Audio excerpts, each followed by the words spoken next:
Hello guys, this is your friend and we are back with a new fanfic. Which is what if Kushina had survived the Kyuubi attack in Naruto God Large Harem with Kushina Part 1. And if you enjoy this fanfic then please press the like button and subscribe to my channel for more fanfic like this. And now let's start the fanfic. Somewhere in Konoha, in a room reminiscent of a morgue was the unconscious form of a man with pink hair. He was currently slumped over in a chair with his wrists and legs kept in place by the shackles. He snapped awake and gasped, inhaling the musty and stale air. Cursing loudly, he struggled against the shackles for a few moments. Realizing that was fruitless, he took in his surroundings, noting the morgue-like room, and the numerous body bags sticking out of all the containers. The bags all seemed to be occupied as well. He felt an unfamiliar weight on his chest and looked down and saw a strange device on his chest, lashed together with chains across his body, which was locked in by 3 padlocks that required a key. If he had to take an educated guess, it was obviously some kind of bomb. What was the point of all this? Kidnapping and ransom. One of his rivals in the civilian council. A political assassination by a foreign power. Whatever this was, someone went to a bit of trouble for all of this. In front of him, a television came on with a small click followed by the picture of a figure, sitting in the shadows to obscure their identity. Then a synthesized voice began to speak through the television speakers. Hello Kizashi. I want to play a game. You were once a decorated shinobi, but after the shinobi war, you quit that life and married Mebuki. You had a child with her, a happy married life, the perfect life. Then you joined the civilian council, became the head of it and gained one of the most prestigious jobs in Konoha. However, in recent years, you have become quite greedy and have forsaken the good things in your life. You no longer try to satisfy your wife, you have constantly told your daughter to worry more about marrying Sasuke Uchiha than her career as a kunoichi, and you have stolen and embezzled large amounts of money for your own private usage. And what have you spent it on?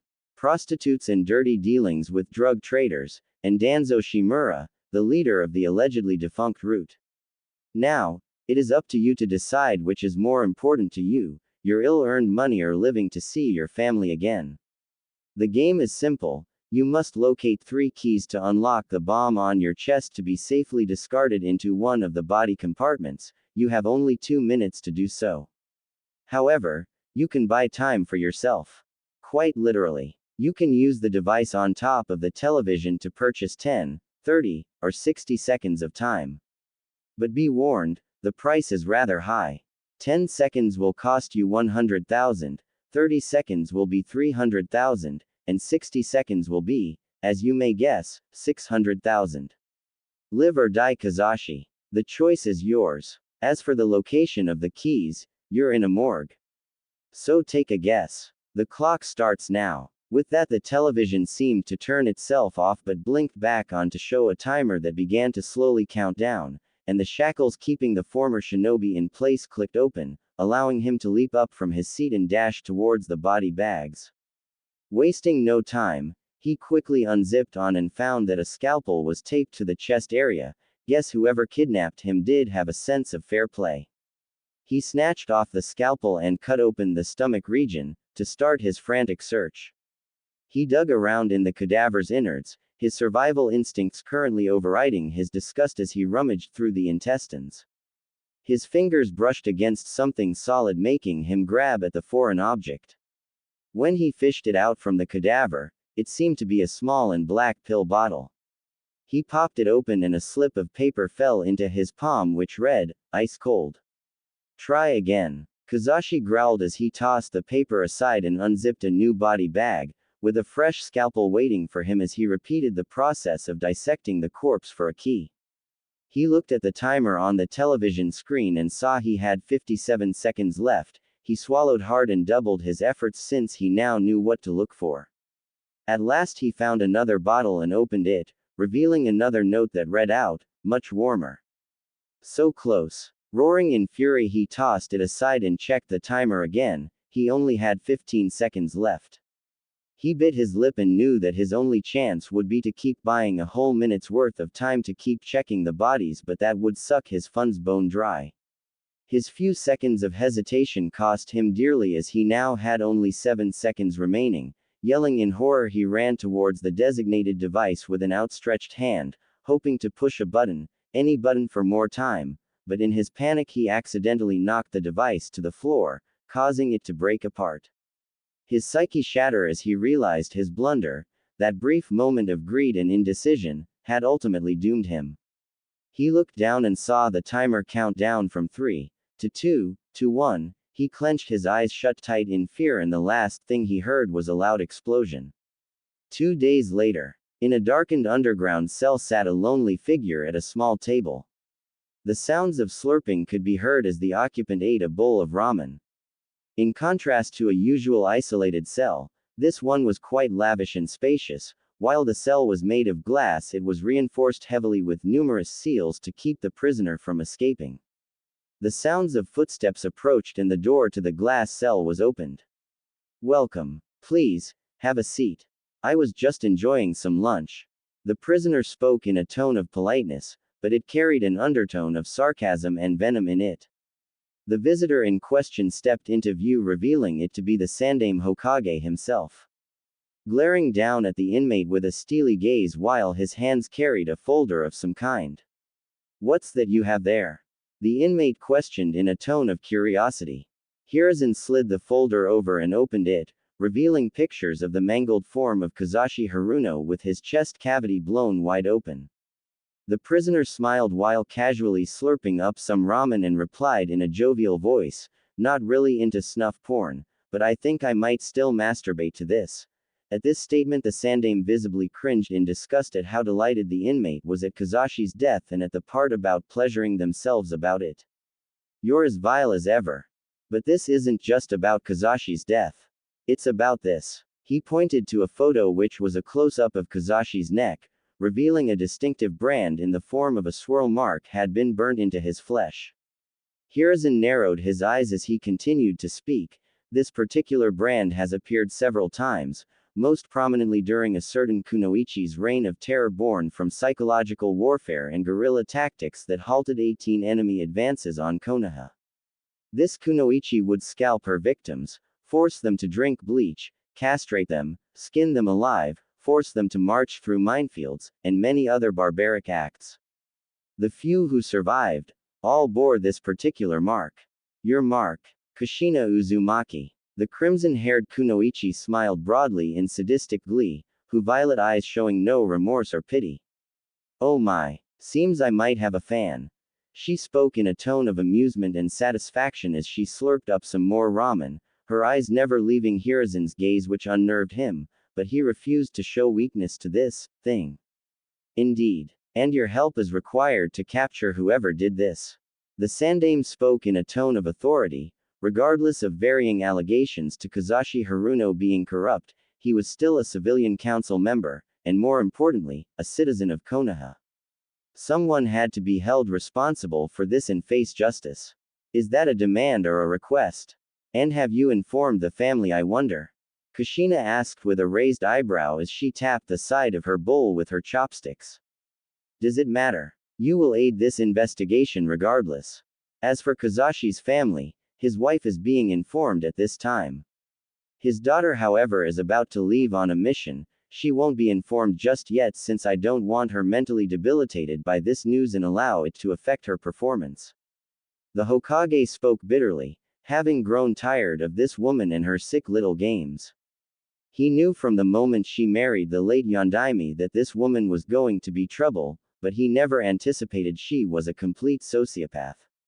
Nah, don't feel like it. Or maybe I don't want my newest fan to be caught. Here's the thing, Hiruzen. You tried very hard to make the world forget about Uzu, and you have succeeded to a rather significant point. But Konoha has never forgotten about me. No one has. Whenever the name Kushina, the evil, Uzumaki is whispered, the most seasoned of shinobi pale and cringe in terror. Civilians begin looking over their shoulders and whispering prayers to Kami. Even some children dream of a crimson-haired boogeyman haunting the shadows of their bedrooms. And you and your elders lay in your beds, restless, wondering when the day may come that I will finally escape and burn Konoha to the ground. That is my legacy as a kunoichi. And I will not see it end. It's actually rather funny. On that fateful night, after Minato sealed away the Kyuubi, you had your chance to end me. I was there, lying in the grass, holding on to life by a thread with my baby in my hands and a gaping hole in my gut. You could have beheaded me, and that might have been it. But no, I was, how did you put it? Ah yes, too valuable to kill. When it comes down to it, old man, you need me. You need me to find Uzu's secrets and treasures and so much more. You even thought that letting me live in comfort might assuage me and make me more trusting of you, but not once have I ever been allowed a simple visit to see my child. Now, if that were to be rectified, I would consider being much more cooperative. The crimson-haired woman spoke in a tone of seriousness and condescension, almost as though she were taunting the Hokage. That isn't going to happen. Ever. I won't have a creature like you corrupting Naruto-kun. Hiruzen spit back angrily as he slammed his hands on the table. Outside the cell, the Anbu guards had their hands on their blades in case something were to happen to their Hokage, but slowly relaxed when they noticed that the prisoner didn't even blink an eye. Instead, she slurped up another mouthful of ramen. She swallowed, then asked in an all too casual manner, "Do you love your grandson?" Her question caught the Hokage off guard, his mouth opening and closing but unable to form words. Almost like his tongue had been twisted into a knot or his airpipe had closed off. Finally he managed to form a legitimate sentence and asked, "What do you know about my grandson?" Kushina smirked in amusement as she took a sip of water, her eyes revealing obvious sadistic glee at observing his discomfort. Plenty. The guards tend to gossip quite a bit. A little boy with poor camouflage abilities tends to trip over his oversized blue scarf, has been hanging out with my son recently. A somewhat spoiled child, but a good one that just wants to be recognized as a person and not as a relative of a Hokage. It'd be a shame if something were to happen to little Konohamaru. Kushina spoke with a small smile containing layers of sweetness and venom that made the Sandaime feel a few years of his remaining lifespan get drained away. Are you threatening my grandson? You wouldn't. He's just a little boy. He has done nothing wrong. Are you so cruel that you would harm a child? Hiruzen cried out in both disbelief and outrage. His every instinct telling him to strangle this woman right now, but he refrained since he knew she would simply overpower him anyway, and likely take him hostage to escape. So, what's your point? My son was a little boy who did nothing wrong just as well, and your villagers didn't care. Why should I? Besides, at least now I have your full attention. The Uzumaki replied in an uncaring manner, forcing Hiruzen to consider his next response very carefully.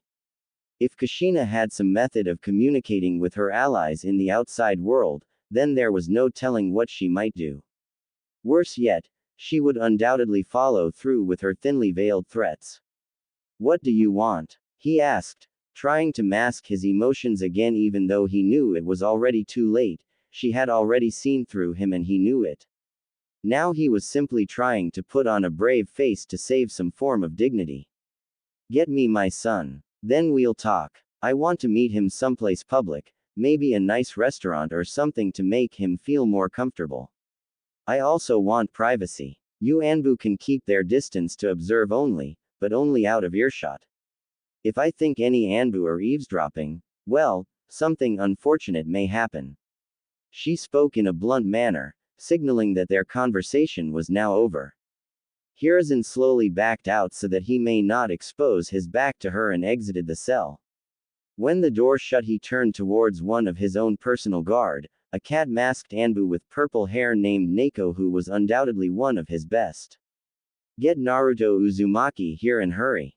He could leave to Wave Country at any moment now. I'll pull a few strings and make the needed arrangements. When you retrieve him, come to the Golden Leaf restaurant. He ordered in a tone of extreme urgency, prompting the female Anbu to nod in confirmation. Understood. What should I tell him? And what should I tell his sensei Kakashi? The Neko masked Anbu questioned since she didn't wish to reveal any unnecessary information.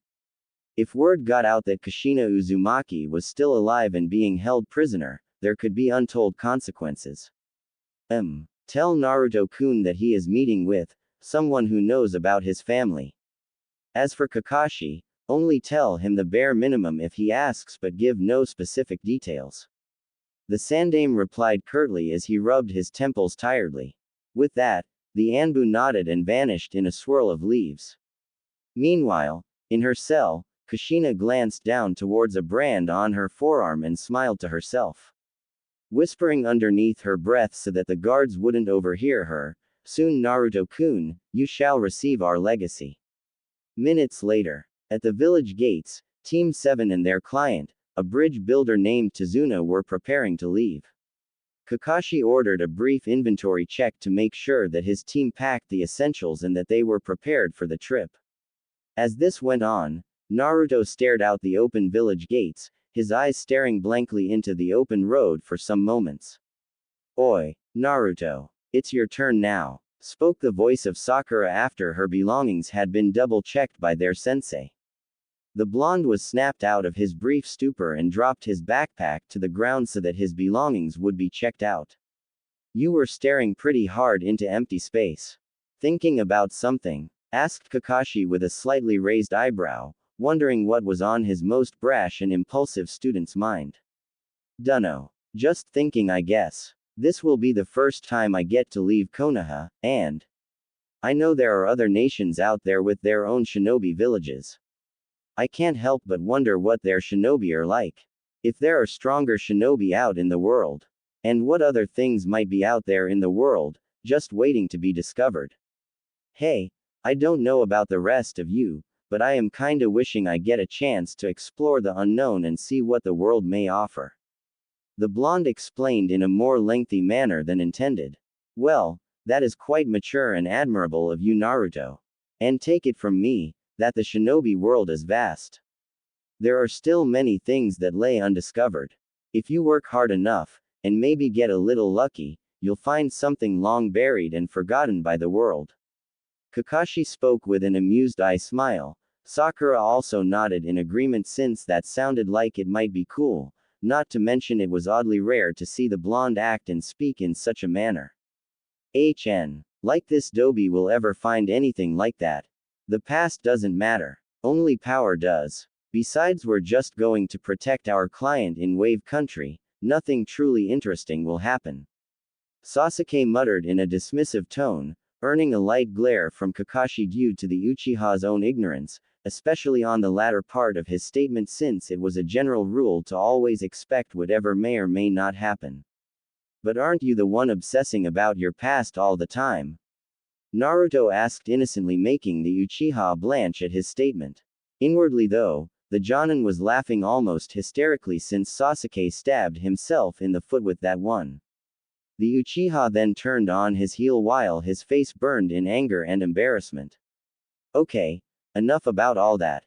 We ready to go? The sooner we get to Wave Country, the better." Tazuna spoke while drinking some sake, prompting Team 7 to nod in agreement, although in the Uchiha's case it was a simple grunt of confirmation. They all proceeded to leave Konoha until a loud feminine shout of "Freeze!" echoed down the street.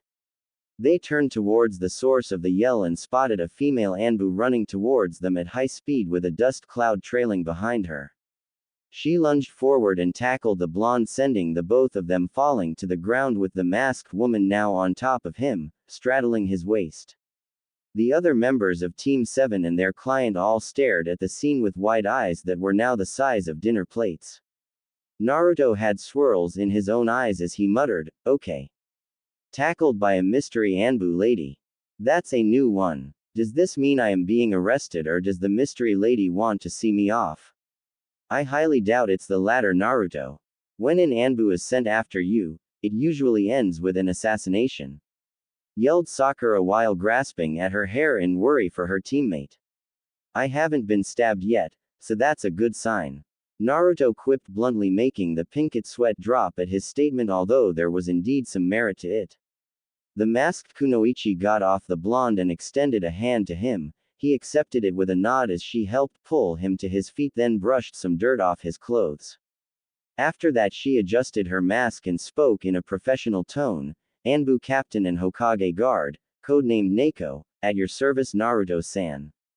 I apologize for pouncing on you like that, but I was in a hurry. She bowed to him on one knee with her head lowered slightly, making the whiskered teen blush since no one had ever bowed to him before. Don't worry about it. Did you need something from me? The blonde asked in order to learn the reason why one of the Hokage's guards came running after him out of nowhere. It must have been for a very important reason. Probably because the Hokage realized it was a mistake to let you leave the village, loser. Sasuke spoke with a small smirk, the condescension being obvious in his voice. Suddenly a hand whipped out and slapped the Uchiha hard across the cheek, sending him to the ground. Sasuke's eyes were wide with shock as he touched the stinging sensation on his cheek. He turned to look up and saw the Anbu standing over him, her body language showing that she was very angry.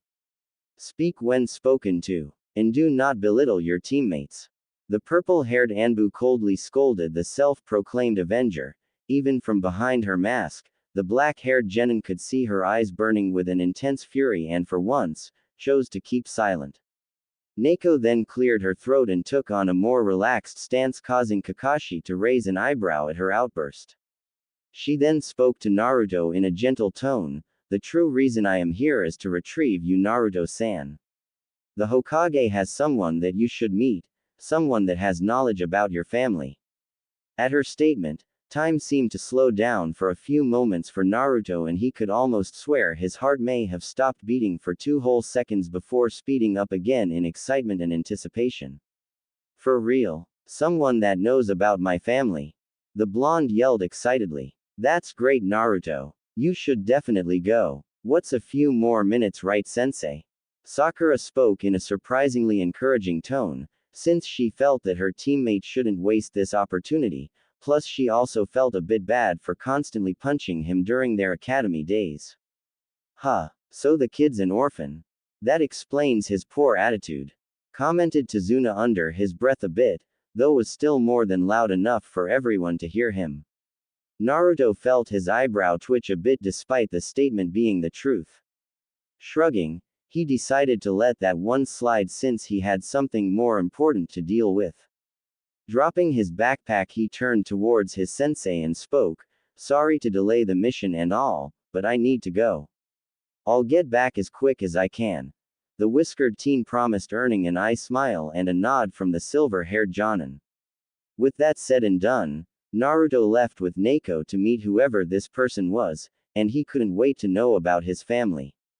Meanwhile, Kushina Uzumaki is now wearing a white sundress with a matching wide-brimmed sun hat to keep the sunlight off her head. She is sitting outside on the Golden Leaf's patio in order to keep her separated from the general public and to make it easier to observe her while at the same time, giving her the privacy she so demanded. Hiruzen stood by, glaring heatedly at the red-haired woman as she sipped a bit of wine. Numerous Anbu were littered across the neighboring rooftops to ensure she didn't try any funny business, and just to ensure she didn't try to escape, a seal was placed around her neck which can be activated with a hand sign and then decapitate her if she attempted escape, or some freak accident happened to Konohamaru if she failed to hold up her end of the bargain, however unlikely it seemed. It also helped suppress her enormous chakra network and inhuman strength. Kushina was many things, a monster, and a murderer, but she was always a woman of her word. To the letter. On one occasion during her career, an enemy outpost commander promised to surrender so long as she didn't clap him in irons. She agreed on the spot, but then slapped cuffs made out of silver on him. Hiruzen was careful not to leave any openings or loopholes when dealing with this woman since she was a master of manipulation. He had no doubt that she had someone on the inside of his own infrastructure, possibly a man she had seduced with honeyed words and sweetened but empty promises. It'd be something he'd have to look into later.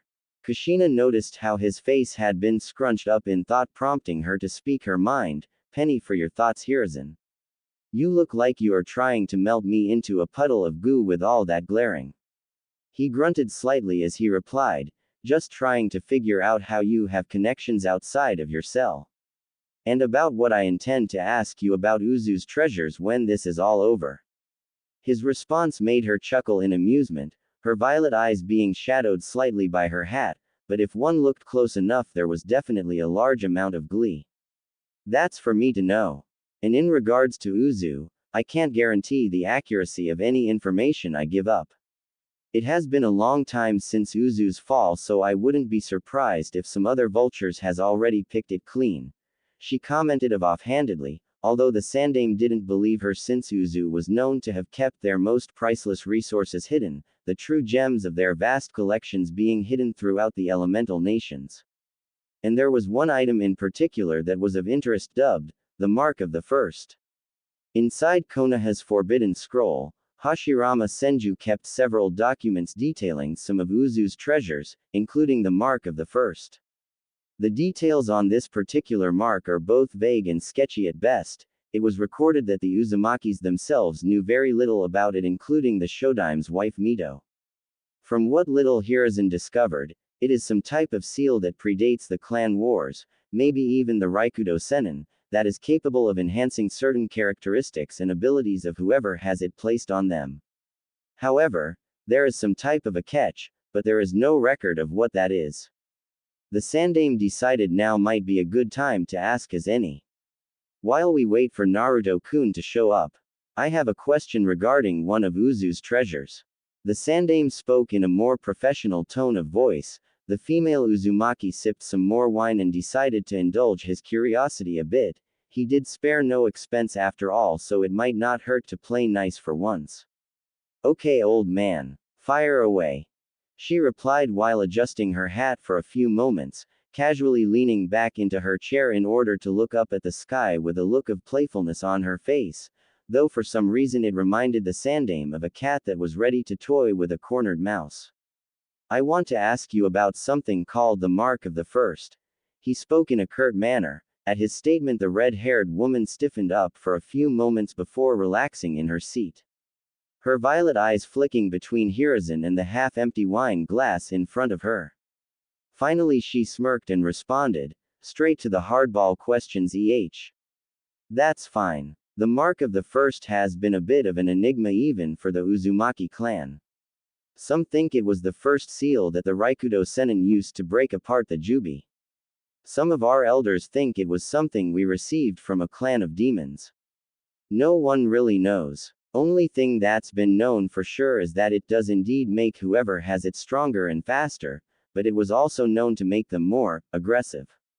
At the end of her explanation, the Sandame adopted a thinking pose, wondering if the enhanced aggression she mentioned was a possible side effect. Before he could ask further, an Anbu appeared and whispered into his ear that Neko had arrived with Naruto Uzumaki. He dismissed the Anbu with a nod and spoke to the red-haired woman. He is here now. Don't try anything funny or my Anbu will rush in to subdue you. Make the most of this. He warned her before vanishing in a swirl of leaves. I intend to. She whispered to herself before quickly straightening out her dress and hair to look more presentable. Out from the interior of the golden leaf and onto the patio appeared a young boy, and it was most definitely her only child and the one light in her life of darkness and slaughter. Naruto. Naruto Uzumaki. It is so wonderful to meet you at last. My name is Kushina. Please have a seat, take a load off, order whatever you like. She blurted out in an overly excited manner, which caused her to cover her mouth and blush since she felt like she was already being overbearing on him. No thanks. I have to meet my team soon, so I don't want to take up too much time, the blonde replied as he approached the table, but was surprised when Neko pulled out his chair for him and gestured for him to sit in it. He felt a bit surprised that an Anbu was being so courteous to him, but he nodded and got into the chair, which was then pushed in by the Anbu. If you need me for anything, I'll be inside, Naruto-san. She spoke before departing inside the restaurant to give them their privacy.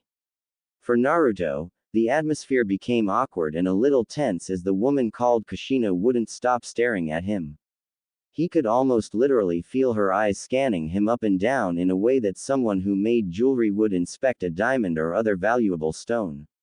It made him squirm just a little bit in discomfort. He swallowed hard and then decided he might as well try and break the ice by asking, "It's Kushina-san, right? So how do you know my parents? What were they like? Why weren't they ever around in my life?" He blushed a little since he had blurted out some of his biggest questions without fully realizing it.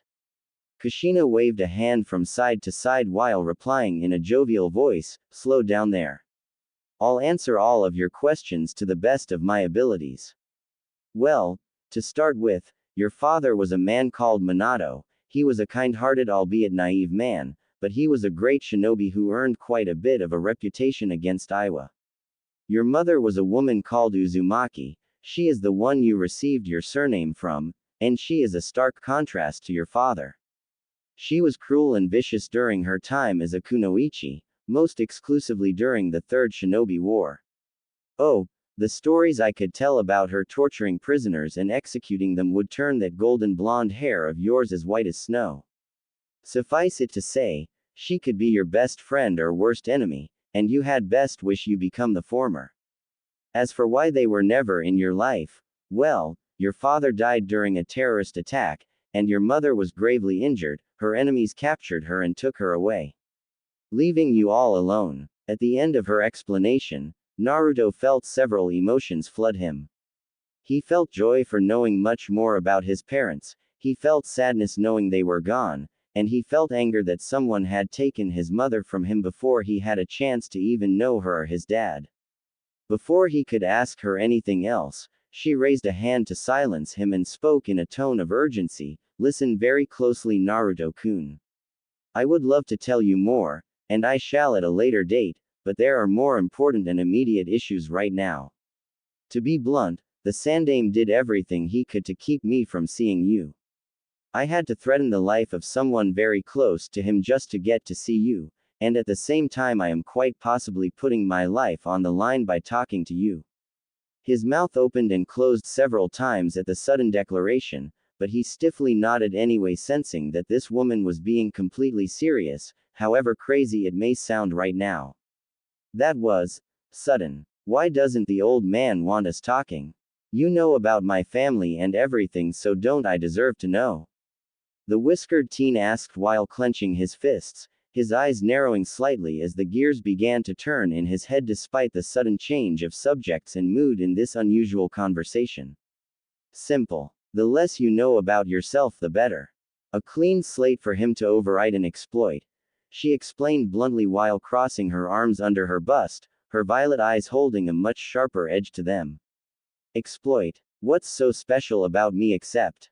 He fell silent as it clicked in his mind. The one thing that separated him from all the rest wasn't just his mysterious background as an orphan, but it was his house guest, the Kyuubi no Kitsune that resided within his own body. Yes, the Kyuubi. That's one of the many things that makes you so special. That's why there are people who will want to control you and try to manipulate you however they can. But I intend to flip the table on them all. Naruto-kun, you have to kiss me.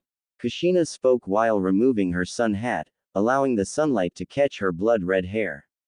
KKK kiss. You. On the lips. He stuttered with his face turning a bright neon red as things got a lot weirder. Now a beautiful and mature woman was asking him to kiss her.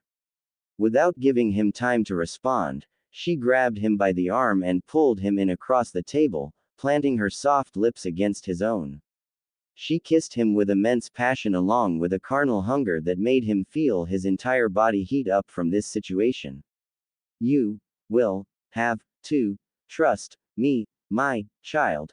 She spoke between kisses. He screamed into her mouth a bit as she placed her free hand on the back of his head to keep him in place and to muffle his cries of pain as he felt an intense burning sensation on his arm. It felt like his arm was being lit on fire, doused out, then lit again over and over. Finally, the pain stopped and she whispered to him almost desperately, "Hurt me. Hurt me in the worst way you can. Our lives depend on it." She leaned her head to the side, revealing that across the street on another rooftop, an Anbu was there with a hand on his tanto as though he were poised to strike. He didn't fully grasp what was happening, but he knew she was telling the truth. He bit his lip, then grabbed a fork and stabbed it into her shoulder. However, instead of piercing her flesh, the eating utensil suddenly bent out of shape. Kushina shoved him away before he could react, then doubled over in fake shock, screaming almost hysterically, "I loved you. I sacrificed everything for you. How could you do this to me?" The blonde glanced at the Anbu he had spotted before, noticing that he now looked confused by this scene if his current posture and tilted head was anything to go by. Deciding to play along for now, the whiskered teen yelled out at the top of his lungs, "Stay the hell away from me." At his yell, the Neko-masked Anbu came rushing out from her hiding place inside and carried the blonde away. At this moment, Kushina dug her own nails into her shoulder to draw blood from her flesh. As soon as the Sandaime arrived with his Anbu, a somewhat smug expression was on his face as he spoke to the Uzumaki. That went as well as could be expected. Satisfied now, the former Jinchuriki glanced down at her forearm and smirked slightly as the brand turned into an ordinary tattoo before it began to melt off her skin without leaving so much as a trace. She was laughing almost maniacally inside herself as she shook and shivered. Naruto may have been confused, but he at least played his part. Now the Sandaime will undoubtedly believe she failed in corrupting him. She might have failed him as a mother despite it not being her fault, but she could still help him in her own way. Now she had given him a priceless tool. Take her back to her cell. Prep her for tomorrow's questioning. She isn't in any condition to talk yet. Hiruzen ordered, causing his Anbu to nod obediently as they helped the Uzumaki to her feet and promptly cuffed her. In another moment, down went Alice after it, never once considering how in the world she was to get out again. She muttered, then spat on Hiruzen, hitting him in the face with her saliva. As the Anbu dragged her away, the Sandaime took a napkin off the table and wiped it off. But for some reason, he felt a sense of dread after Kushina had spoken that quote. He recognized it from Alice in Wonderland, but he didn't understand what she meant by it. It was probably nothing, but then when it came to Kushina, nothing was ever simple. With Naruto. Naruto was currently being escorted back towards the village gates by the cat-masked Anbu. A gentle hand was on his shoulder that never left him. He said nothing, for his mind was reeling with questions. If the Hokage deliberately kept him in the dark about this, and about his burden, what else was he hiding? He could understand to a degree why the old man didn't tell him about the Kyuubi, but keeping secrets about his parents and family, that was totally unforgivable. He would definitely have questions later. You're angry and confused. Neko spoke in a gentle tone, snapping him out of his train of thought. The blonde could only nod since she had him pegged already. She stopped, then stepped in front of him, crouching down to eye level and placing her hands on his shoulders before pulling him into a hug. I can't begin to understand how you feel. But the Hokage has someone precious to me locked away, she whispered to him, making his eyes widen a bit. She then broke the embrace and lifted up her mask slightly, showing a pair of ruby-colored lips. She leaned in and planted a soft kiss on his cheek, making him blush. This was the second time he had been kissed today, by two different women no less. Once she was finished, she placed her mask back into place and rolled up his sleeve, which exposed a fresh brand on his arm where Kushina had grabbed him earlier. This is what Kushina-sama wanted to give to you. Do not tell anyone what it is, no matter what. Not even your sensei. And, Naruto-san, if you ever need my help for everything, do not hesitate to call on me. She whispered to him before stepping to the side and gently pushed him towards the village gates. Naruto swallowed a thick lump in his throat as he gazed down at the brand. This must have been why Kushina had muffled his screaming with a kiss, since it hurt so bad. He was no expert on the subject, but it looked kind of similar to a seal. But if Neko was aware that it was placed on him, it could only mean she was most obviously in league with that strange Kushina woman. He was about to ask her, but when he turned, she was already gone. Sighing, he wiped off the lipstick on his cheek and decided that he might as well meet up with his team and start his first C-rank mission in spite of these strange and unusual events. Hours later. So Naruto, how did it go? What did you learn? Was it bad? You have been kind of quiet for a while. Sakura spoke as they walked down the road. Ever since they had left Konoha, her blonde teammate had been surprisingly quiet. Now the awkward silence was starting to get to her and she was genuinely curious about his parents, hence her questioning. A drunk and a prostitute, as expected. Sasuke spoke with his trademarked grunt, earning him a sharp smack on the head by Kakashi followed by a heated glare from Sakura. Sheesh kid. Would ever kill you to be nice and not be an ass all the time? Tazuna asked with a twitching eyebrow at the Uchiha's general attitude. Inwardly the rest of Team 7 believed that it probably would kill the Uchiha. Well, I learned I got my mom's surname. And my dad was called Minato. They were both in the Third Shinobi War and earned a big reputation. And, they, well, didn't make it after a terrorist attack on Konoha. Naruto replied while leaving out some bits of information. Both Sakura and Tazuna gained sympathetic expressions at that, most especially from the latter since he had lost someone close to him too.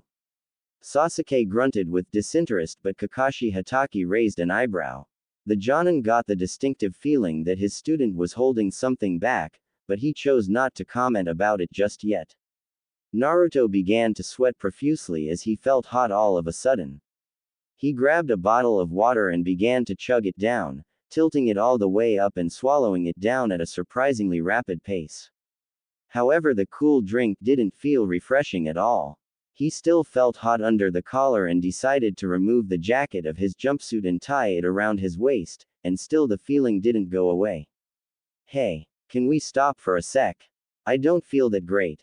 The whiskered teen asked as he rested his hands on his knees, his vision blurring slightly. Are you okay, Naruto? You look kind of pale. Sakura commented as she approached him, then slipped his headband up a little and placed the back of her hand to his forehead. She immediately pulled her hand away and yelled, Kakashi-sensei. Naruto is burning up. I think he might have a fever. The Jonin approached and felt the blonde's head as well. He was burning hot to the touch just like a furnace. The masked Jonin's visible eye narrowed slightly since he knew that Naruto was fine earlier. How could he have gained a fever so quickly in just a few short hours? Then the blonde suddenly felt cold and he began to shiver and shake, his teeth loudly chattering. Kakashi checked the blonde's forehead again, only this time, the boy felt as cold as ice. Naruto, do we need to take you back to Konoha? I'm not sure if we can even continue the mission if you're this sick. Sakura asked in concern as she grabbed a cloth from her bag and helped wipe some of the sweat off her teammate's forehead.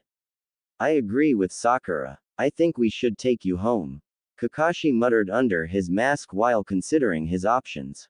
Naruto wheezed slightly as various colors entered his vision, then everything seemed sharper, more defined and colorful, like he could see every detail and flaw. His ears twitched as he heard squirrels running along the branches and a nest of baby birds crying for food from their mother. He felt every single fiber of the cloth wiping his forehead along with the soft hands of Sakura checking his forehead again. He inhaled deeply, and could smell strawberries from the pinket's hand, some kind of moisturizing cream she kept on her person. That's weird. Naruto seems to be okay now. Sakura spoke as she felt his body temperature come back down. This was definitely weird by all accounts. Was he having hot and cold flashes for some reason? I feel fine. Better than fine. Naruto mentioned as he stood back up, a feeling of invigoration filling him again. He glanced at Sakura for a brief second and sniffed the air for a second, then asked, Hey Sakura. I smell rice and chicken, pepper chicken. Cookies too. With cinnamon. Did your mom make you a bento or something? At his question, the pinket's mouth dropped open as she opened her bag and revealed the bento with the exact foods that the blonde had described. Yeah, my mom made this for me. How did you know? She asked, somewhat bewildered as she placed the bento back into her bag. I smelled it. The blonde answered bluntly, much to everyone's astonishment, which led to an awkward silence for some moments. Sensing the mood, Naruto shrugged and spoke, Well, I feel better now. Sorry for the false alarm. How about we get back on track? At his suggestion, they all nodded in agreement and carried on their way while trying to pretend that nothing weird had happened. The rest of the trip was both silent and uneventful except for Sakura occasionally checking to see if her blonde teammate was okay. He was glad to see that she actually cared instead of excessively hitting him. Eventually, it was decided that a short lunch break was in order as they all brought out their own food. Naruto sat on a stump close to a nearby puddle. He opened up his own bento he had made for himself and grimaced slightly. For some odd reason, he didn't feel hungry right now. He glanced at Sakura and he felt a strange sensation. He could hear her every heartbeat, see the movements of her throat as she swallowed her meals, and he could smell watermelon shampoo in her hair. He wasn't sure why, but he was starting to notice that his senses had inexplicably sharpened. Maybe it was nothing. Maybe it was all in his head. Shrugging, he decided to at least eat a little, until he noticed something on the ground. It was the shadow of a bird.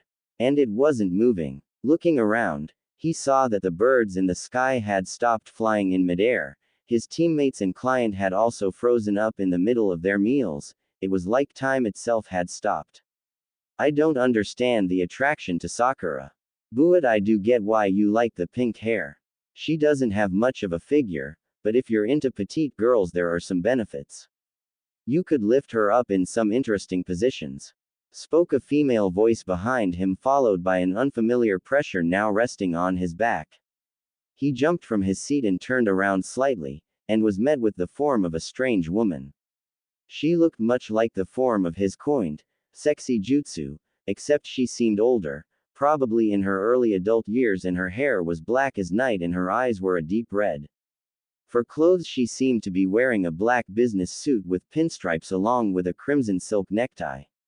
Hey there. Nice to meet you, she greeted in a jovial tone of voice. The whiskered teen sensed no immediate threat from her, but there was definitely something off as well. Who or what the hell are you? And why has time stopped? He asked while pointing an accusatory finger while adopting a more defensive stance in case she was a threat. Me. I am you. A part of you at least. Call me Naruto if you like, since it's as good a name as any. And I decided to put the area around us on pause, so we could chat in private.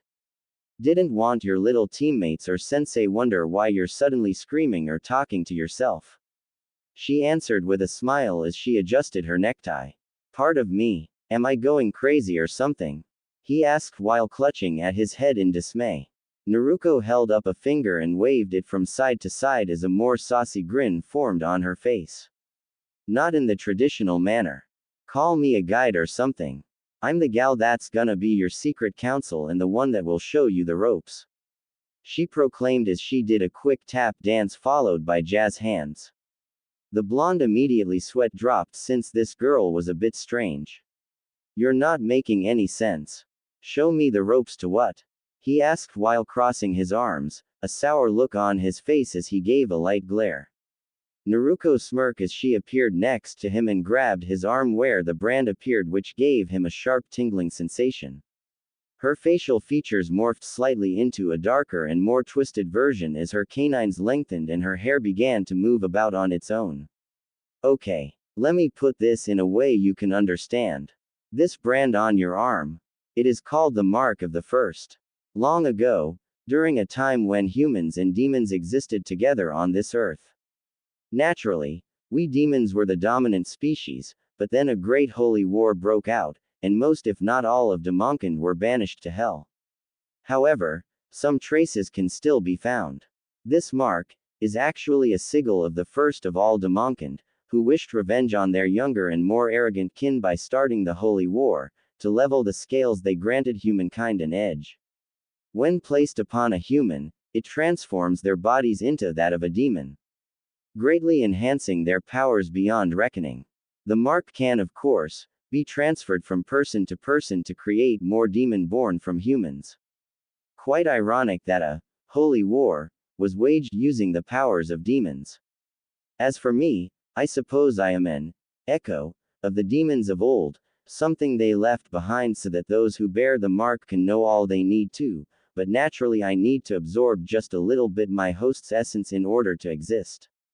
That's about the long and short of it. Got it, she explained before releasing him with a dark chuckle. Not all of it, but then that means that Kushina woman was actually a demon. He muttered as he put the pieces together, earning a few slow claps from his new guide. I know nothing about this Kushina woman except what is in your memories, but if she had the mark and passed it on to you, then yes. By the way, I am not sure if you noticed this, but why is there a puddle here by the side of the road on a clear and sunny day? She asked while pointing at the puddle that was next to his seat, making him quirk up an eyebrow since he hadn't thought about it until she mentioned it. This is a lot to take in, you know. You're saying I'm gonna be a demon.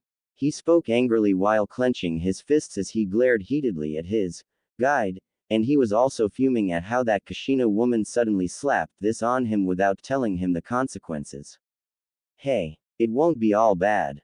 Trust me. Becoming a demon will be the best thing that will ever happen to you. You'll evolve into something better and more badass than any human. In time, you'll see why humans are so utterly inferior. She muttered the last part in a bit of disgust. The hell is that supposed to mean?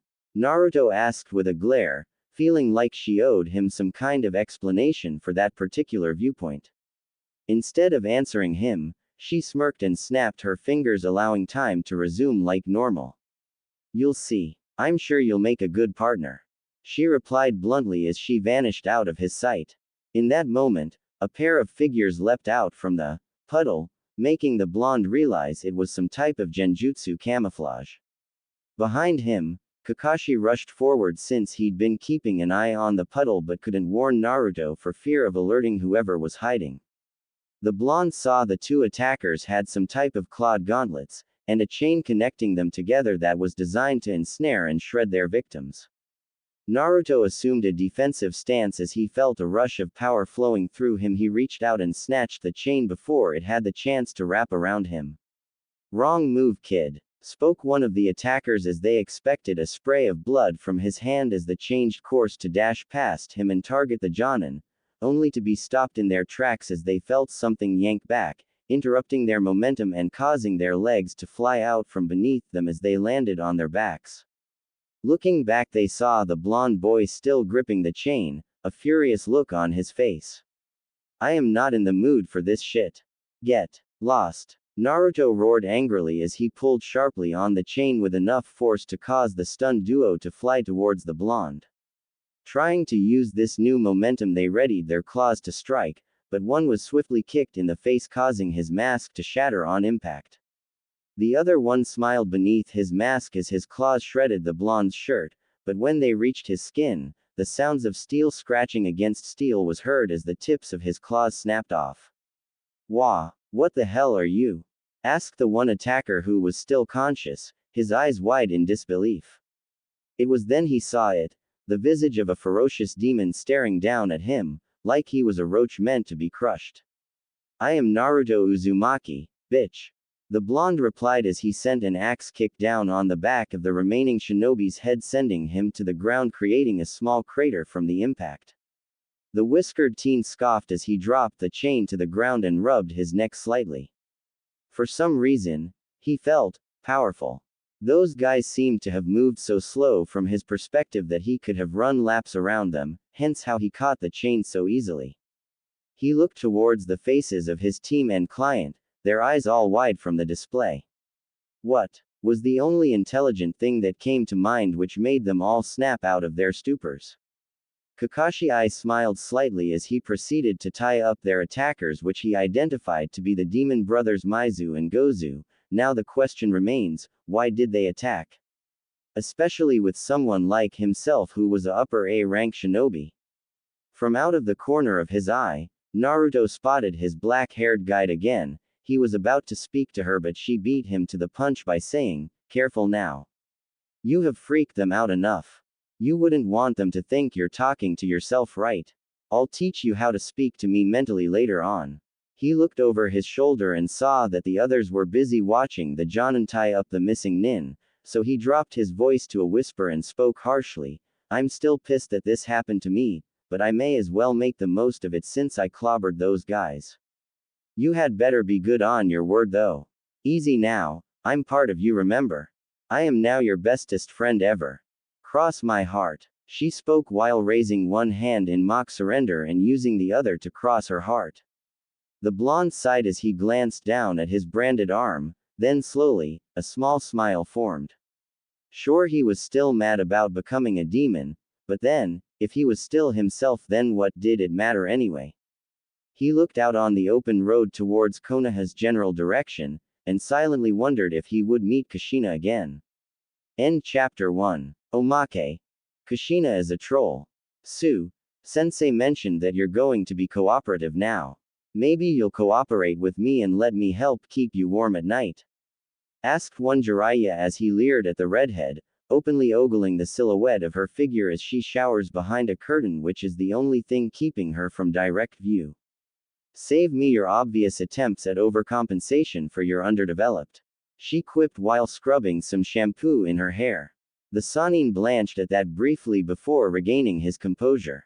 He coughed into his hand and replied, I don't know what you mean. I haven't heard any complaints from the ladies.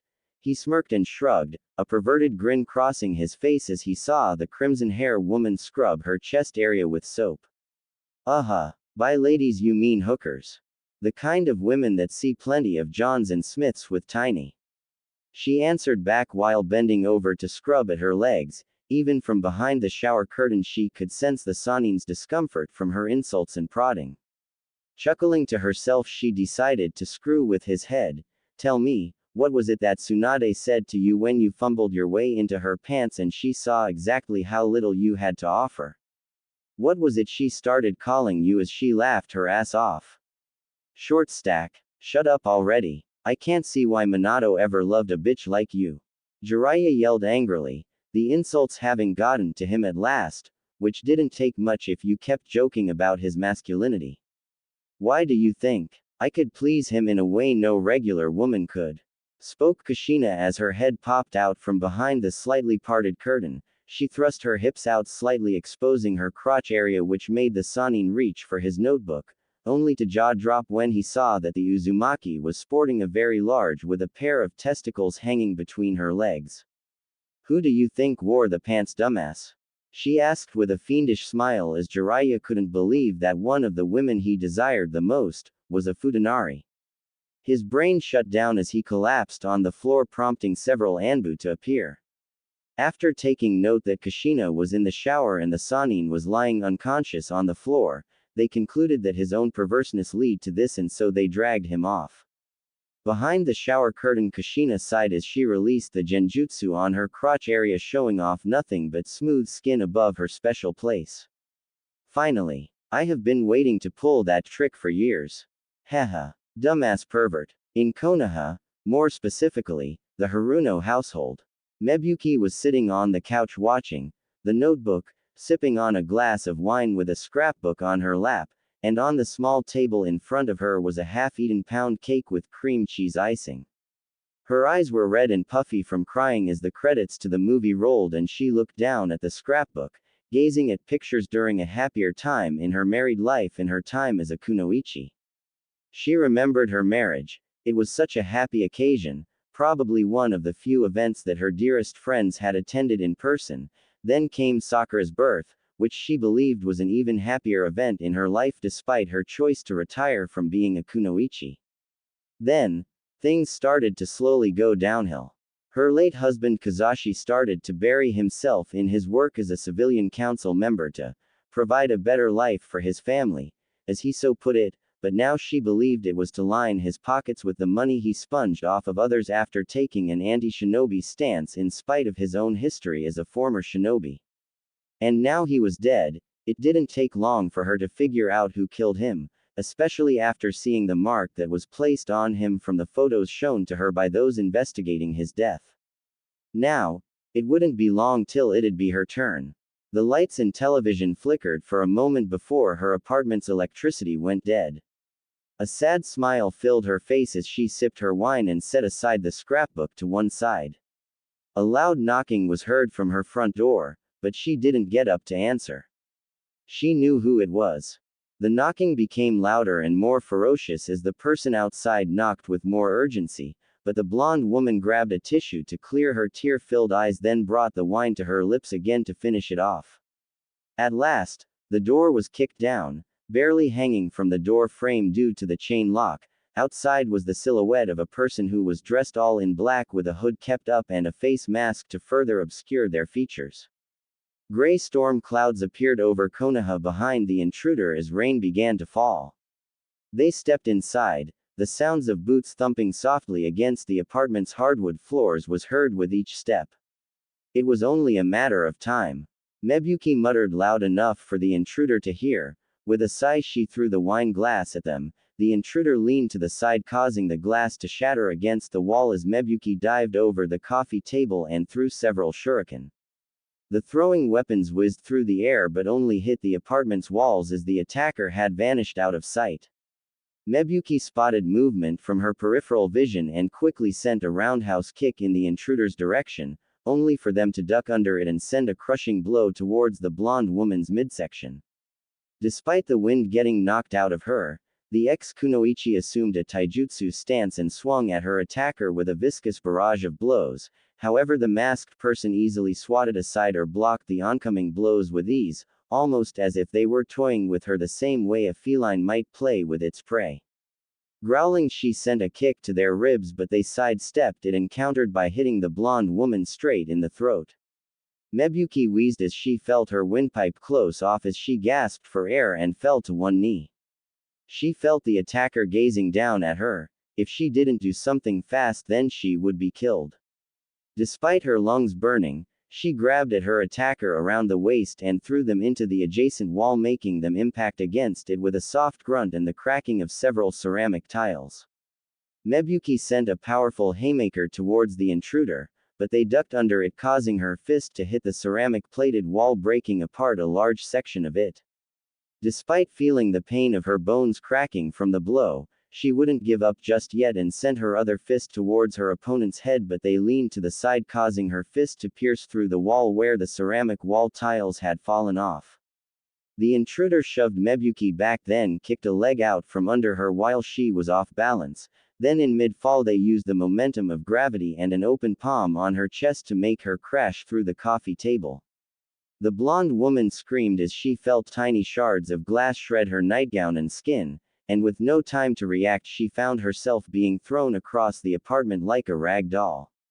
Her head hit against the kitchen counter, making her vision spin around. Shaking her head to clear it, she saw a rack of kitchen knives just waiting to be used. Pursing her lips together, she lunged towards them and threw one across the apartment, which missed and embedded itself into a picture frame. Then she grabbed a meat cleaver and threw it at her opponent, who successfully caught it by the handle with inhuman reflexes and threw it into the floor, planting the blade firmly into the wood of the floor. Mebuki whispered under her breath as she grabbed a third knife and used it in an attempt to stab at the intruder. Despite blood trying to obscure her vision, she could still see her enemy ducking and weaving around her attempts to stab them. Finally having enough, they caught her outstretched arm as she attempted to stab at them again, then snapped her wrist, causing her to yell out in pain, then dropped the knife. They sent a knee into her stomach, then a hook into her jaw, causing blood and saliva to spray out from her mouth. Mebuki slumped to the floor, her eyes looking up at her attacker as a grin formed on her face. The blonde woman spat out some blood and spoke as she panted for breath with a small smile on her face. Can you blame a girl for trying? Well, go on then. We both know what happens when we break the rules. The masked person said nothing at first, and instead went towards a weapons rack. The sounds of glass crunching beneath their boots echoed throughout the apartment as they grabbed a certain katana off the rack, then slowly approached the incapacitated blonde. She swallowed hard, feeling a deepening pit in her stomach since she wouldn't see her daughter again. Do what you have to. Just don't hurt my little girl. She's not part of this. She spoke while balling her good hand into a fist, waiting for the final blow that would end her life. She cracked an eye open when it never came. The intruder's masked face was but a few inches away from hers. She felt something placed in her hands, making her look down for a brief moment. It was her old headband from her kunoichi days. She looked up in confusion before it clicked in her mind that she was being offered a second chance. You owe us, spoke the masked person in a low voice while clutching their prize. The katana clicking slightly in its sheath as they walked away and departed without so much as another word or a backwards glance. Meanwhile, Hiruzen was in his office finishing off the last few scraps of paperwork before he went to question Kushina regarding Uzu's treasures and the perpetual enigma of the Mark of the First. Before he could finish signing the last page, someone began pounding hard on his office door. Sighing to himself, he decided to see what was so important. Before he could even call out to whoever was knocking, the door was slammed open by a flood of chunin who were unintelligibly jabbering over themselves to get his attention.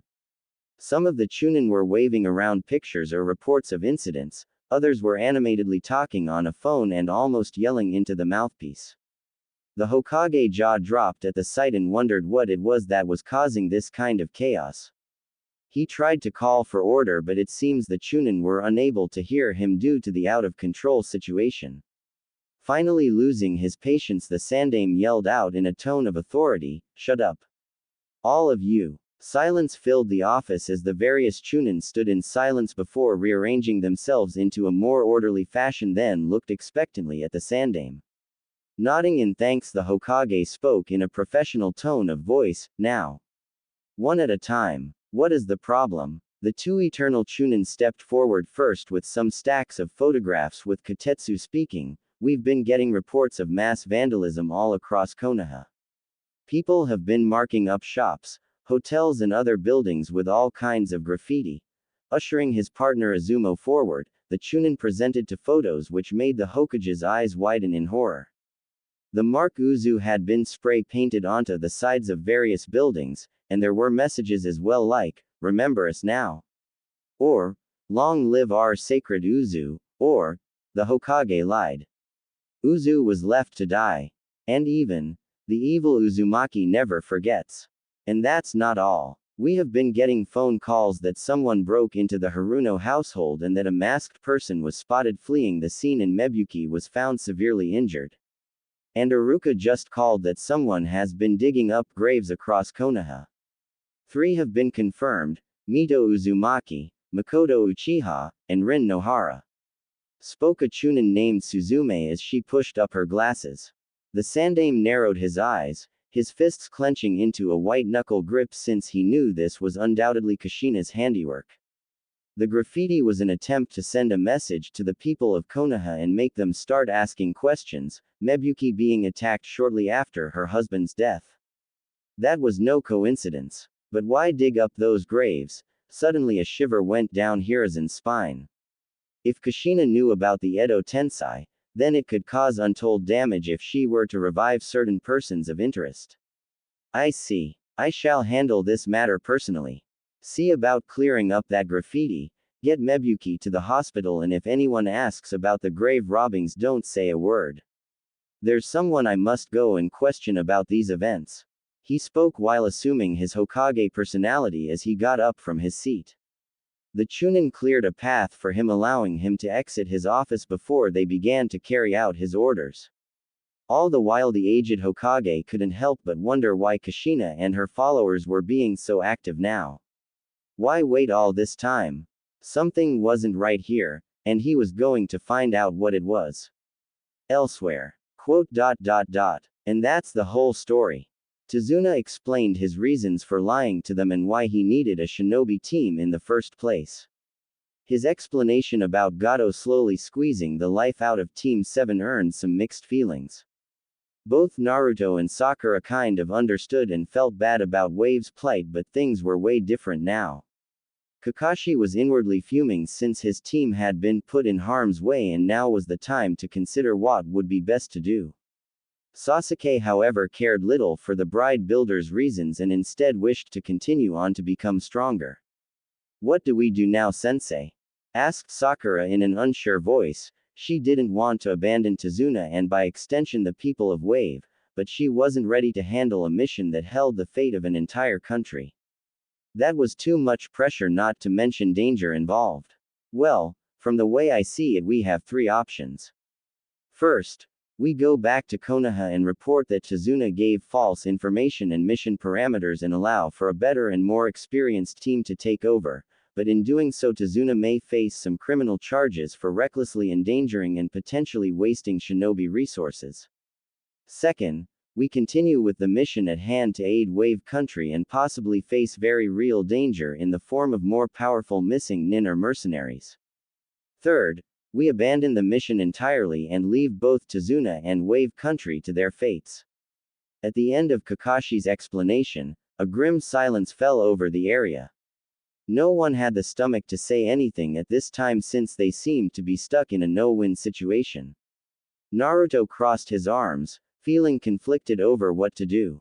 Morally speaking, the right thing to do would be to continue on and face the danger regardless of what may come, but still, he felt the power of the mark slowly coursing through his body, which became more potent with each passing minute. Even with this power, could he still protect everyone even if he didn't fully understand it? Kakashi could undoubtedly handle himself, maybe Sasuke if he used his head and took the stick out of his ass. But Sakura was still in a bit of a fangirl phase and was a greenhorn no less. The visage of Naruto appeared beside him. She gave him a saucy grin as she spoke in an almost mocking tone, "Poor Ruto-kun. He's all stuck now. Can't decide which way to go. Forward or back. If only he had someone that could help teach him to use the powers of a demon." His ears perked up at that last statement. While he still wasn't sure he could fully trust this entity, he didn't have many options right now. Come on, Ruto-kun. Being a demon isn't so bad. You won't need to eat or sleep nearly as much as a regular human, unless it is for pleasure. You'll be stronger, faster, tougher than any shinobi if you train in your abilities. Now stop being all down in the dumps and buck up. This might be your big chance. She proudly proclaimed as she suddenly sported a cheerleader outfit complete with a pair of pom-poms. She did a little dance while summoning a neon sign that read, "Go Naruto," in bright yellow letters. She paused when she saw his reluctance. It seemed he needed a little extra push. Come on. What's with you acting all reserved and quiet? If you were that same idiot shouting about becoming Hokage, you would have done something stupid and immediately agreed to help the old man. You wanna know one of the worst kinds of humans? It's the kind of human that clearly sees someone as in trouble, but does nothing about it and passes by, or worse yet, watches. You don't wanna be that kind of person, yeah? She asked him in a more serious tone, her blood-red eyes holding a more menacing glow to them. Her words made something click in the blonde's mind. She was absolutely right. He couldn't sit by and do nothing at all. Then an idea came to mind, causing him to ask, "Oi, Kakashi-sensei. What would happen if we were to call for backup?" The silver-haired Jonin adopted a thinking pose for a few moments. He then sighed and spoke in an almost disappointed voice, "That's not a bad idea, but it'd be fairly time-consuming. Firstly, the request for backup would have to reach the Hokage himself, then he'd have to assess the situation, then he would need to find any available shinobi or volunteers, then they would need to make their way over to us. It might take a few days at the most. Guess we need to send it now then, and in the meantime you can seriously train us how to fight. It's not enough that all we do is teamwork exercises, sensei. What good is all that teamwork if we can't individually handle ourselves if we get separated?" Naruto asked while crossing his arms, his invisible guide smirking at his point. You make a valid point there. Well then, how about we vote on this in the name of fairness? All in favor of continuing the mission after sending a request for backup? The Jonin asked after raising his hand, already sensing in which direction this vote would go. Both Naruto and Sasuke raised their hands for their own differing reasons, while Sakura hesitated for a moment. She too raised her hand in agreement since leaving Tazuna would have been wrong. Good. We're all in agreement then. I'll start writing up the request for backup. Kakashi spoke while pulling out a blank scroll and pen to write with. That's good and all. But won't Tazuna still get in trouble if you explain why we need assistance? Sakura asked out of a bit of concern, the bridge builder also wondering the same thing, but currently he was busy trying to hold back the tears in his eyes since this team was still going to help him and his country. Only if I write down the specifics. For now, I'll just say we met with unexpected opposition from missing Nin and need aid. That's not really lying now, is it? The Jonin spoke with an eye smile as he wrote down the brief request in the scroll. Naruto inched away from the group so he could speak to his guide in private, and maybe learn more about the strengths and weaknesses of being a demon. Okay, spill it. Tell me about being a demon. How will it make me stronger? And are there any weaknesses I need to know about? He asked his black-haired counterpart, making her smirk as she transformed into some kind of military-style uniform complete with a green beret and a chalkboard appearing behind her. I'm so glad you asked, Trooper. Now listen up because this is important. She yelled in a manner similar to a drill sergeant as she began to draw some cartoonish-looking demon-like creatures on the chalkboard along with several stick-figure humans. Then she put the words, demons versus humans, above the childish drawings. When she was finished, she cleared her throat to get the blonde's attention. He nodded in acknowledgement that he was ready, prompting her to speak. As I mentioned earlier, demons do not require as much food or sleep as a human would, unless they do so for the sake of pleasure or in some cases concealment. Your senses are also incredibly sharpened to superhuman levels. Enhanced eyesight, smell, hearing, the works. In addition, demons are capable of surviving in extreme climates and conditions. You could stand in a frozen tundra and not feel cold, or you could wear a heavy coat in a desert and not break a sweat. Demons are also immune to disease and many poisons including cyanide, snake venom and more. The bodies of demons are several times sturdier and more durable than a normal human body. Regular weapons will bounce off or break entirely against your skin, and for anyone that tries to punch you, it'll feel like punching solid concrete. It would take an extraordinary amount of strength or a special kind of weapon to injure you. Maybe something enhanced with chakra could do the trick. And even if you do get injured, you may simply use your demonic chakra to regenerate and heal from the injuries. Regrowing lost limbs and organs is also a cinch. Some jutsu won't work on you too. Fire jutsu won't do any real damage to you considering that Damonkind originates from a realm of fire and brimstone. Water jutsu won't work unless the user has a ton of holy water handy. Wind and lightning jutsu might be able to do some damage. Can't say the same for bloodline techniques, but that kinda depends on what type it is. Oh, stay off of holy ground because it'll make you feel sluggish or sleepy. You with me so far on all of this? She asked at the end of her long explanation when she noticed that Naruto was staring blankly at her with a large sweat drop on his head. I kinda feel like I'm turning into one of those souped-up manga characters or something if you put it all like that. He muttered while crossing his arms. Trust me, you'll definitely want to be overpowered when up against another overpowered idiot with a god complex. She deadpanned, which caused a certain ripple-eyed man to sneeze in aim. Naruto shrugged his shoulders for a bit, but then he wondered about Kushina. About how she kissed him and branded him with the mark. He thought briefly on their conversation.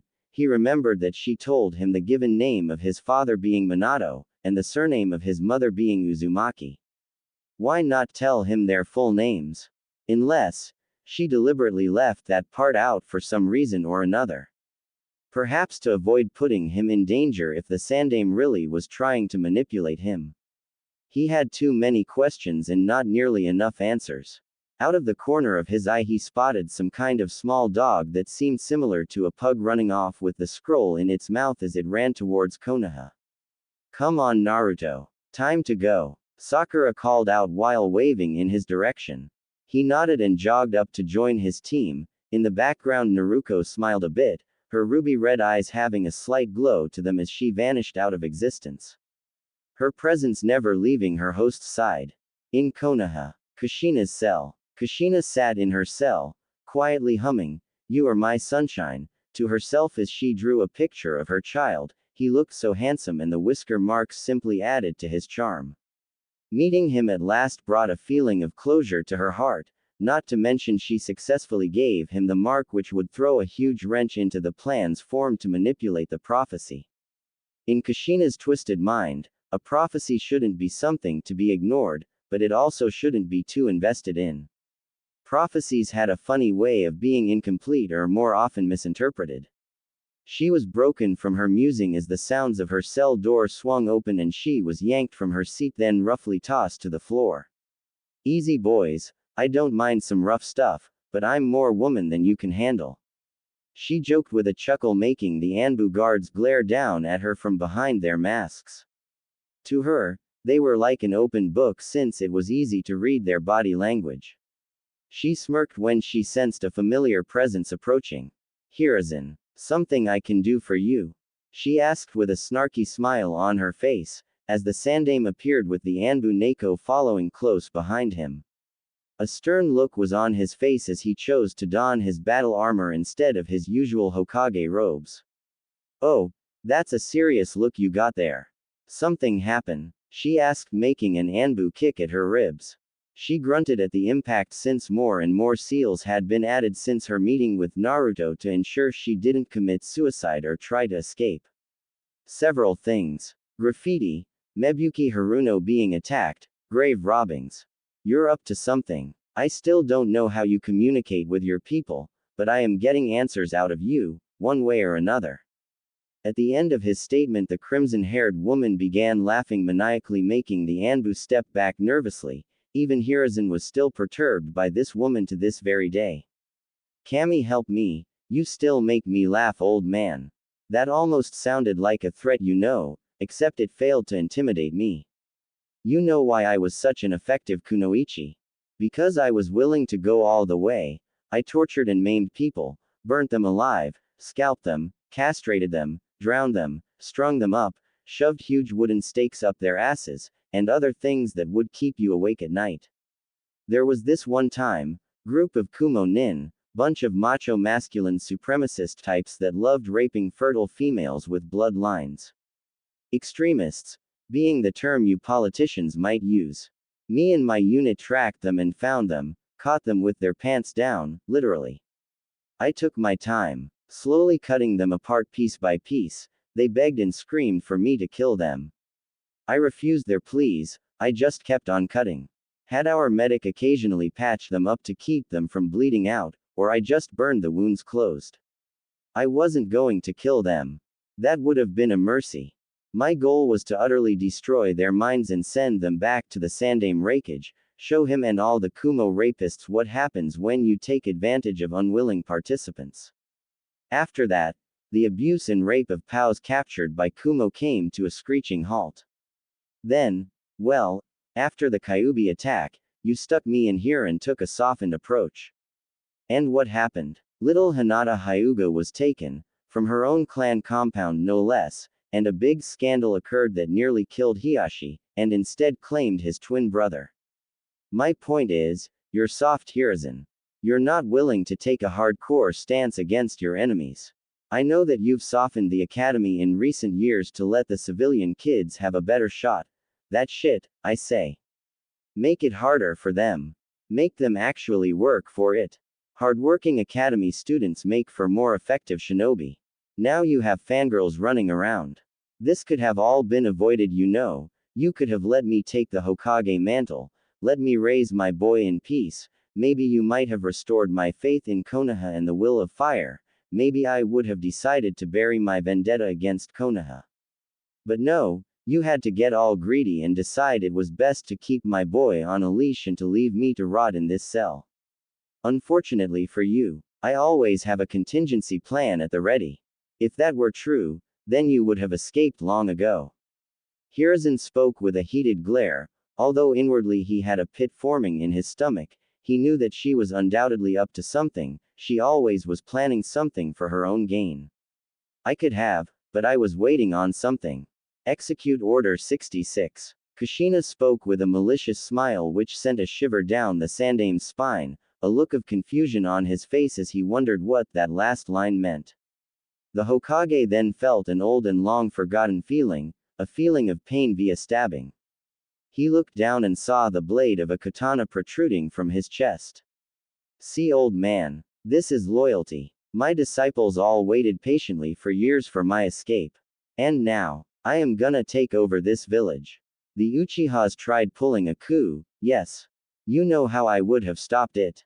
Get Makoto and Itachi to testify and make a public statement about Fugaku's crimes, then have him and all his co-conspirators publicly executed.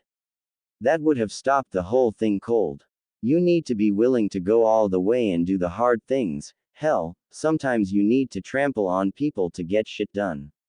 And you're just an old fossil from a bygone era. You're in the way of progress. Guess I'm gonna be the first female Hokage after all, and I am gonna fix your messes. Toodles. Yugao. At the crimson-haired woman's order, Neiko ripped her blade from the Sandame's chest, then proceeded to slaughter the other Anbu who, despite their immense training, didn't react in time. As blood splashed across the cell, Hiruzen felt his body growing colder, Kushina standing over him while laughing at his failure to see Neko's betrayal coming. He had heard rumors of Kushina's secret disciples, but he dismissed it as mere hearsay since no evidence had ever been found of her having disciples. He coughed up some blood and smiled bitterly. It seems like his sins have caught up to him at last. And Kushina was going to collect in blood. He felt the end draw near as his vision blackened, but then the sounds of returning footsteps snapped him back into the realm of the living. He barely had strength to look up and found his eyes staring at Kushina's feet. I almost forgot two things. First, don't worry about Konoha, I'm not going to destroy it. At least not in the physical sense. You wanted to take all that mattered to me, so now I'll be taking all that matters to you and all the past Hokages. Just thought I'd make that clear. Secondly, I almost forgot to take a trophy. She spoke in a demonic tone, grabbing a katana from one of the fallen Anbu and raised it overhead. The last thing Hiruzen felt was cold steel cutting through his neck. In Wave Country. Dobi, how did you beat those two missing nin earlier? The irritated voice of Sasuke Uchiha asked, since that question had been nagging at him for some time now. How was it the Dobi managed to beat them so effortlessly? Why, does it bother you that you weren't in the spotlight? Naruto asked in order to deflect the Uchiha's question. He wasn't about to explain the fact he was slowly changing into a demon. If he did, then the others may start asking questions he didn't have the answers to, or worse, Sasuke may demand the secrets to his power. PFF'd. Ignore Uke-kun. He's just puffing his chest and trying to act all big to compensate for his underdeveloped. The form of Naruto whispered into her blonde charge's ear, making the whiskered teen snicker, which didn't go unnoticed by the others. What's so damn funny, Dobi? Sasuke asked with a twitching eyebrow, growing more annoyed by the second by the fact Naruto both outshined him and seemed to have gained an abnormal amount of strength in a short period of time. Oh, was just thinking that maybe you always try to show off and act all cool because of you possibly having some size issues below the belt. Naruto quipped, causing both Tazuna and Kakashi to snort in amusement, trying to contain their laughter. Sakura felt the urge to punch the blonde, but opted not to when she saw that Sasuke's face was burning bright red in a mixture of anger and embarrassment. Was there some truth to the joke? If there was, then there was no wonder as to why he acted cold to anything that was a female. The self-proclaimed Avenger clenched his fist angrily, not liking the blonde's attitude or his sudden boost of strength and confidence. It was like the Dobi had changed since they had previously left the village. What was the secret behind his power? Back during the Genin exam he kept fumbling through it like an idiot, but now he was more confident and sure of himself and displayed some kind of newfound strength he didn't have before. It made the Uchiha burn in anger that he wasn't in possession of that power. The blonde paused as his nose twitched and he felt a certain headache forming in his skull, followed by more hot and cold flashes, although they weren't as severe as before. Floating above him was his invisible counterpart, who was busying herself with some kind of pipe, but instead of smoke coming out, bubbles came out instead.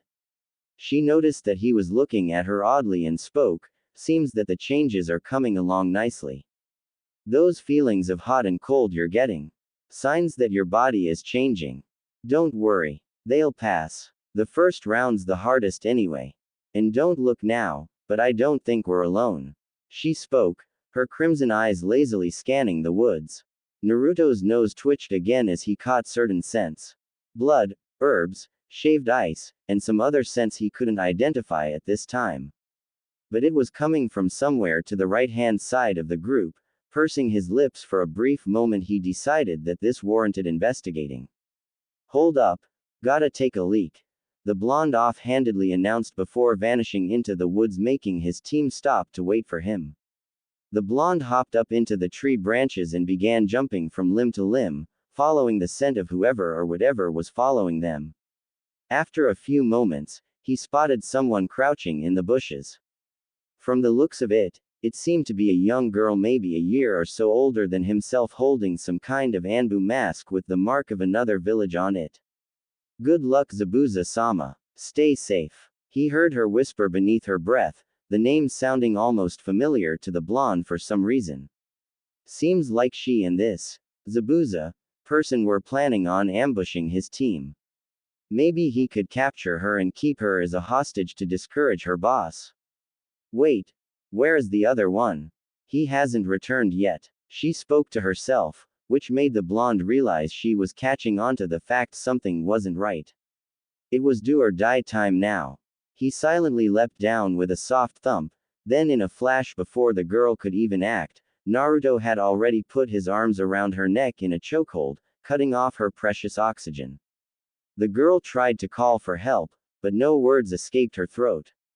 She quickly pulled out a bundle of senbon in her hand and began stabbing at the blonde's arms to force him into releasing her, but they snapped off after the futile attempts to pierce his hardened skin.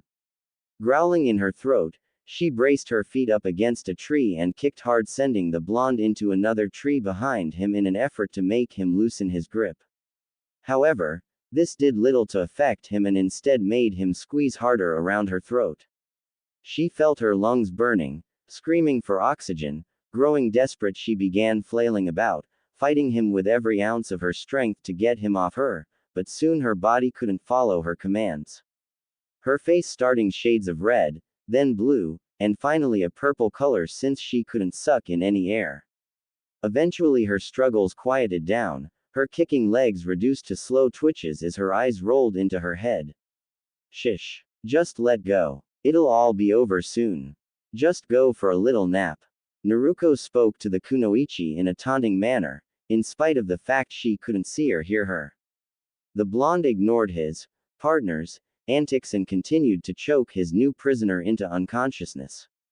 At last she became still and her hands fell to her sides. The blonde slowly loosened his grip to ensure she wasn't playing possum in case he needed to lock his arms again. Once he felt for sure she was out like a light, he released her from his grip.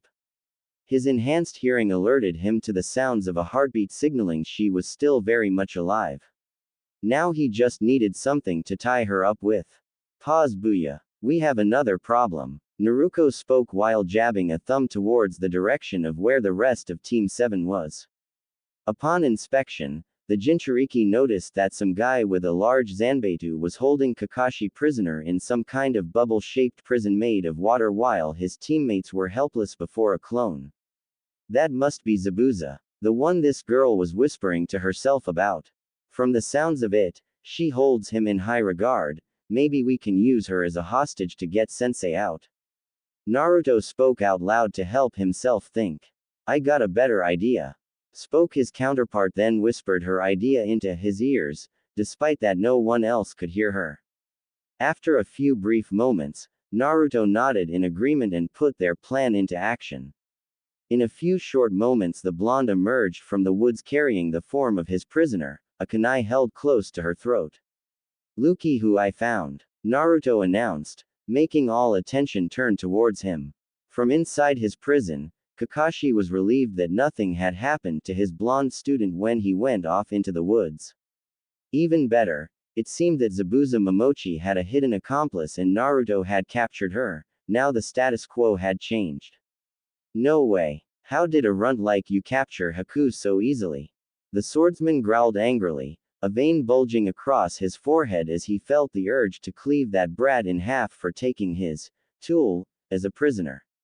Hey. Caught her off guard. Does it matter? Now release Kakashi sensei or I'll cut her throat open. The blonde shouted, pressing the tip of his kunai into the girl's flesh. The swordsman hesitated for a split second, but then smirked beneath his mask for a moment. "You're bluffing, kid. You don't have the stomach to do that." The demon of Kiri spoke confidently, making both Kakashi and the other Konoha genin flinch visibly in horror, since the whiskered teen had no real experience in killing before. "How would you know? Maybe I am pretending to be some idiot.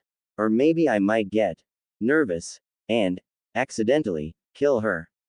Naruto countered back, his face like stone, making it near impossible to see if he was bluffing or being serious. The swordsman's eyes flicked to the boy's hand and found them to be perfectly steady, no signs of trembling whatsoever. "You have practice I don't know about?" the swordsman asked, now starting to feel a little threatened. He couldn't afford to lose something as precious as Haku. People of loyalty like hers weren't so easily found, much less replaced.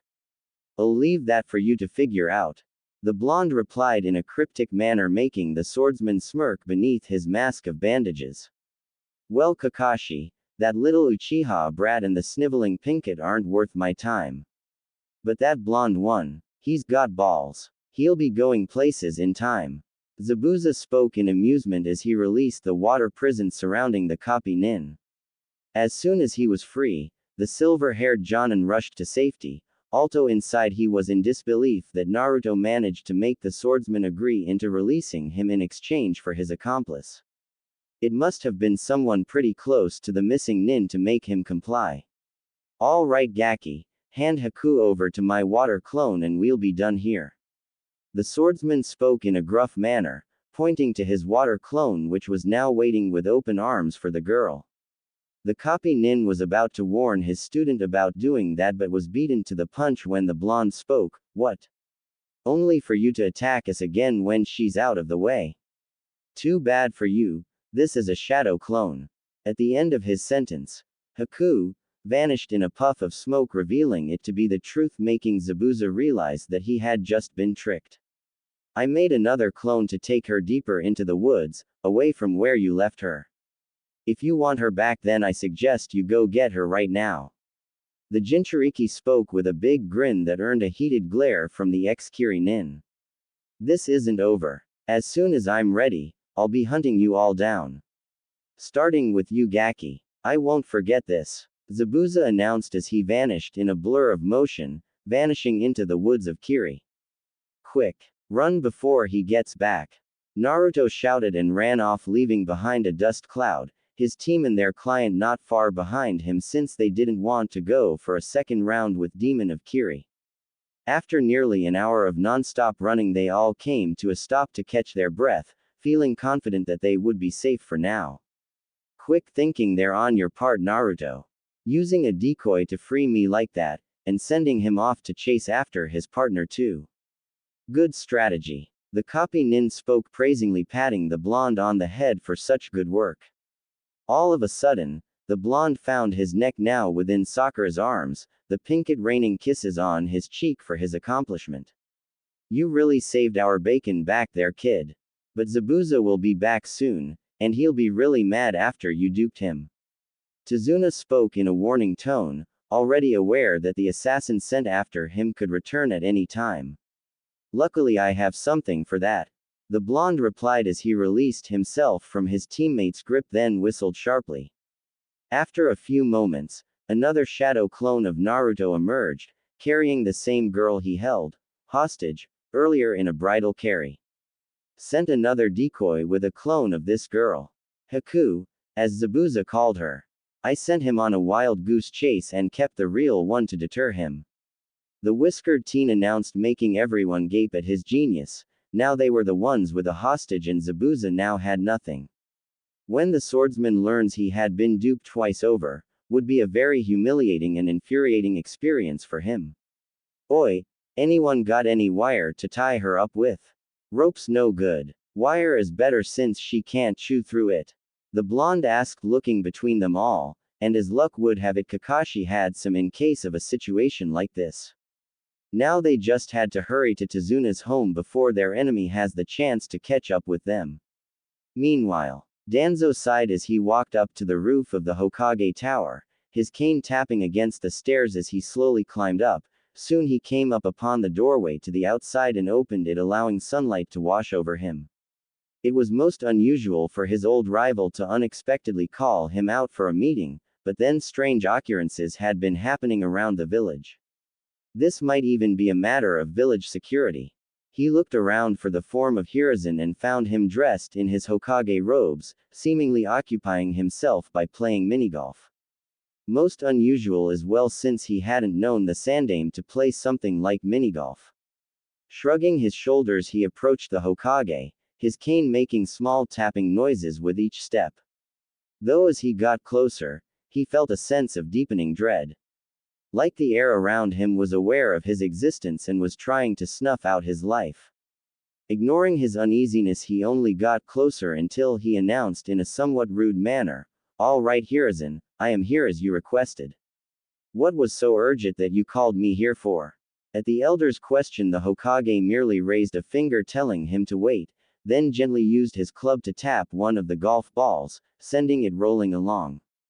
Growing impatient, Danzo stepped even closer, then noticed the ball was rolling into the open mouth of Hiruzen's severed head. His visible eye widened in shock as he looked back to the Hokage in question, and gaped in horror when he saw the face of Kushina, who was now wearing the Hokage robes. "That's Hokage-sama to you, Danzo. Long time no see, yeah. The last time I saw you, I promised that when I became Hokage, I would smash your head into pulp." She spoke and twirled her golf club like it was a baton. After a few moments of silence, the red-haired woman spoke, "Cat got your tongue. Come on now, is it really that surprising that I am still alive and well? Or maybe you have grown so comfortable working within the shadows, that now you're up against someone who doesn't give a damn about due process, you just realized you're now royally 6 ways from Sunday?" She asked him, referencing to the fact he was politically immune due to Hiruzen's style of leadership. But against a beast like Kushina, she'd kill him, laugh about it, then brag about it to Konoha without a care. Of all the things in Kami's green earth, Kushina was perhaps the one ninja that he truly feared. "You're just going to proclaim yourself as Hokage? Just like that? The councils will never accept you," he muttered, trying to stall for time until he could release his sealed arm. Then out of nowhere, Kushina's golf club struck him in his covered eye socket, crushing his hidden Uchiha eye, sending him sprawling to the ground. "Don't care. The Shinobi Council will accept me in a heartbeat. The others don't even matter, since I'll be terminating their precious seats of power. No more civilians. No more elders. No more democracy. It'll be as it should always have been." She spoke, then swung her club down on him again, cracking his skull. Blood now dribbling from the side of his head. "Shinobi? Running a shinobi village, obviously. With me as the one in charge of it all, and the Shinobi Council serving as my advisors, of course. The old ways are dead. The will of fire. Just an excuse to capitalize on bloodlines." She spoke in a chilling voice and swung once again, hitting him in the jaw, causing teeth to fly out. "That prophecy nonsense," the frog spewed. "Another cheap means for Konoha to gain more power. Note to self, burn the frog summoning contract." She muttered to herself and brought her club down again across Danzo's scalp. Blood now filling his vision. His aged body defenseless against Kushina's merciless assault. What does Konoha even have?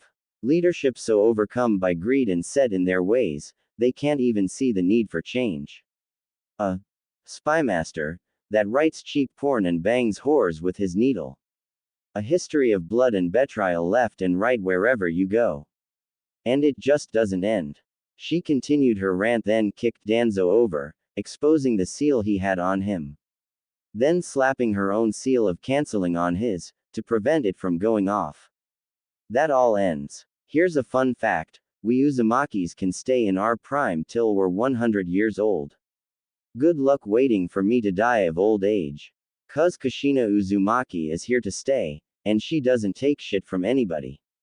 She finished and then brought her club down, again and again and again, the sounds of bone crunching and blood spattering could be heard. When she was finished, Her golf club was now bent out of shape. What once was Danzo's head was now a puddle of blood and mushy brain matter along with some bits of bone. The fingers on his body still twitching. Cammy, that was good therapy. It really helps to just, talk it out. Get it out of your system.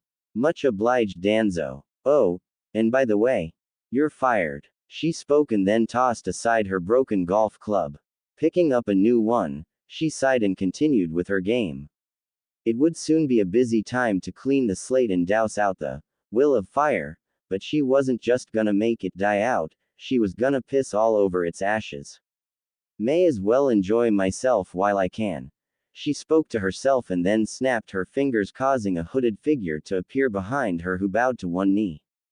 Yes, Kushina-sama, her follower asked in a tone of respect, awaiting whatever orders the Red Death had to offer. Find my son. Aid him in whatever mission he is on, then bring him back here to me as soon as possible. I want him to meet his mother, his real mother, and see just how great a kunoichi she is, and how important he is to her. The evil Uzumaki spoke, causing her servant to vanish in a swirl of leaves, leaving the new Hokage to her own devices. I think I'll pose as Hiruzen for a little while. I'll dispose of Kazashi's pet council when Naruto-kun is here, so that he can see it all. I am sorry I wasn't there for you, my precious Sok-kun. I never got to become the mother you needed, but I'll still be the Hokage you deserve. And I'll punish everyone that kept us apart. She spoke to herself and tapped on another golf ball, sighing in enjoyment of the cool breeze. With that being said and done, Konoha was in for a very rude awakening.